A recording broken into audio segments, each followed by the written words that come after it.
First up is Andrés Gomez Emilsson, and I'm really excited to share Andres with you today. He's going to be sharing a presentation, QRI demo, QRI. He'll talk about Qualia Research Institute, why fund consciousness. And Andres holds an MA from Stanford in psychology and computational models with expertise in graph theory, statistics, and affective science.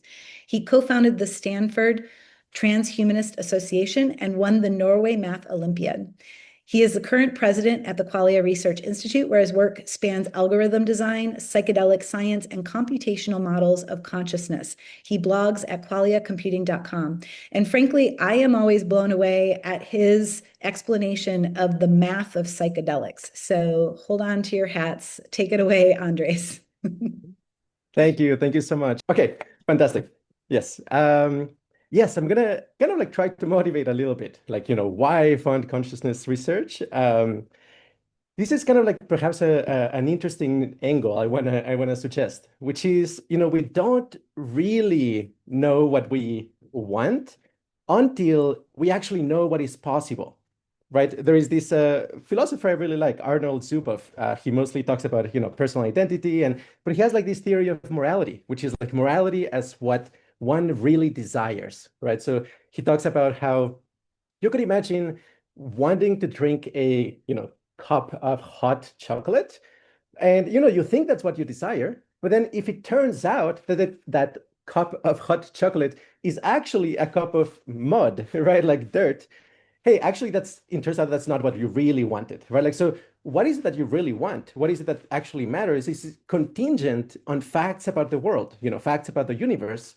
And in that sense, I would argue that, yeah, we can't really know what we want until we actually go out and explore what is possible.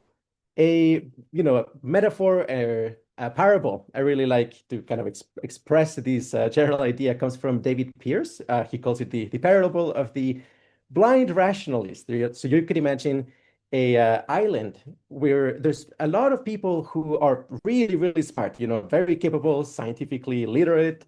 But there's one thing, one detail. They don't have visual perception, right? Like maybe they're all blind.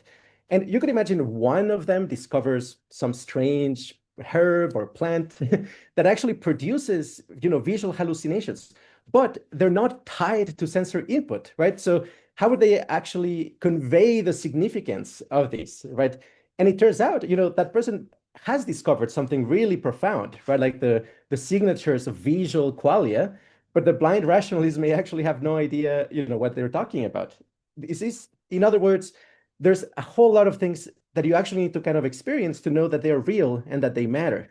I'm a big fan of Alexander Shulgin. For those who don't know, he explored a vast number of psychoactive substances with a very rigorous method, to avoid various kinds of methodological problems. But what's fascinating, out of like hundreds of substances that he synthesized, currently it's so difficult to, describe the quality of consciousness that they evoke.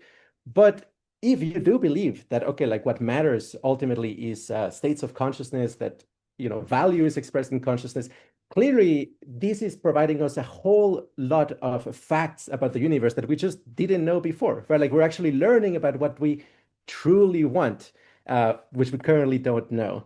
But here is a little bit of a epistemological issue, right? Like right now, it's very difficult to convey, new states of consciousness and express their significance. So how can we actually, build knowledge? How can we build a reservoir of information that can actually have like, scientific consequences, can be generate new predictions? And one approach that I think is very relevant is what I might describe as mathematical phenomenology, where you're actually trying to describe a phenomenology in precise mathematical terms. I don't mean necessarily always to, reduce it to numbers, but even just in terms of, qualitative features of experience. I presented about the hyperbolic geometry of DMT experiences. Some of the early research we did at QRI involved interviewing mathematicians, physicists, computer scientists after having like profound DMT experiences, and it turns out that you can actually start to build a lot of knowledge about the weirdness of these states of consciousness by referencing precise mathematical patterns. In particular, hyperbolic geometry and higher dimensional geometry seems to really be significant when it comes to understanding what is out there in terms of states of consciousness. This is a very, very coarse summary of what I might describe as like the state space of DMT phenomenology, where the y-axis is approximately the dose, which roughly corresponds to the intensity of the experience. The x-axis roughly corresponds with the information content or the complexity of the experience. And a typical DMT experience would actually be a trajectory in this state space. And I very much believe that starting to formalize experience in precise patterns so that we can actually share, effing the ineffable, as we might put it in at QRI, is one way of advancing the science of consciousness. Now, to actually interface with academia, with science, we are essentially trying to put numbers to these otherwise like very difficult to describe qualities of experience. And we are developing this paradigm we call parameterized dynamic phenomenology. The idea being that you develop a model for the underlying dynamics of a particular state of consciousness, and then you find the precise parameters that replicates it qualitatively. And with this kind of a approach, in the what you're seeing in the screen is something that we call the tracer replication tool. It's one method by which you can kind of create a qualia souvenir, or like a way of representing the qualities of a psychedelic state of consciousness, and actually say something precise and quantitative about these states of consciousness. Among the things that we have discovered is that, for example, DMT has a much higher, refresh rate frequency in the visual field than let's say LSD. And something like 5-MeO-DMT produces like solid colored traces, right? So even though these are like somewhat shallow, features of these states of consciousness, at least it's presented in a format that we can build on top of. More recently, we developed what we call the Oscil editor. It's a kind of like Photoshop for psychedelic effects. I would really encourage you to play with it, especially if you listen to music and kind of like relax and try to replicate the visual patterns that you might experience on a state of consciousness. And what's really cool is that you can actually submit these parameters and contribute to science, where we're essentially mapping what kind of underlying parameters of a dynamic system corresponds to the phenomenology of different states of consciousness. And we believe this is a way in which we can actually ground and build knowledge. We've also been developing a very interesting paradigm. We call it the think tank approach, where we gather physicists, mathematicians, visual artists, advanced meditators, and we go to places where we can essentially do psychedelic retreats or meditation retreats.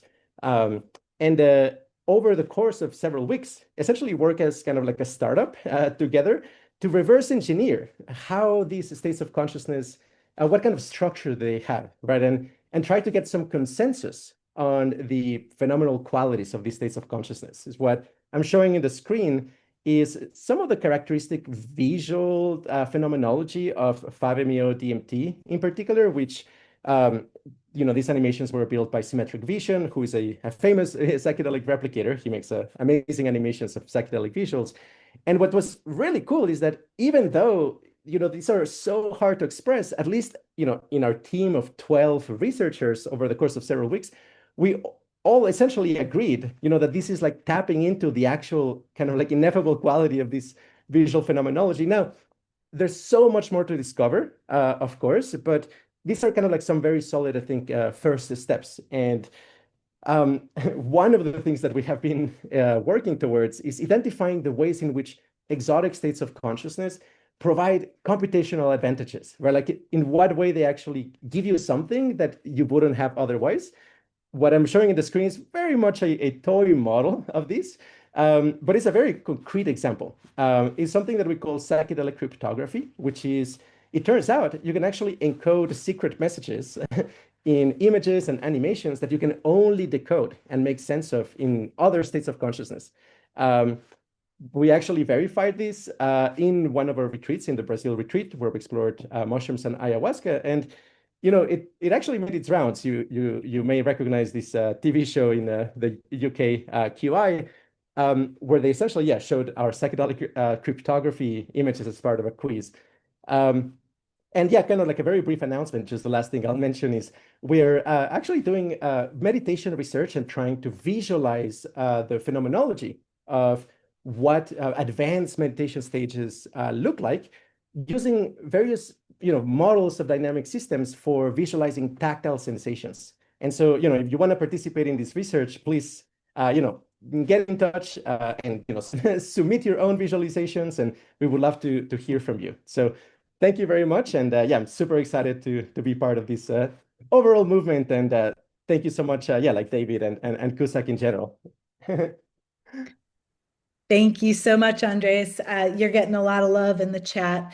Who else thinks it's pretty cool, the idea of cryptography in these altered states of consciousness and the kinds of messages that we could be sending?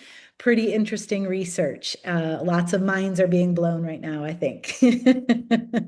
Thank you, thank you, thank you.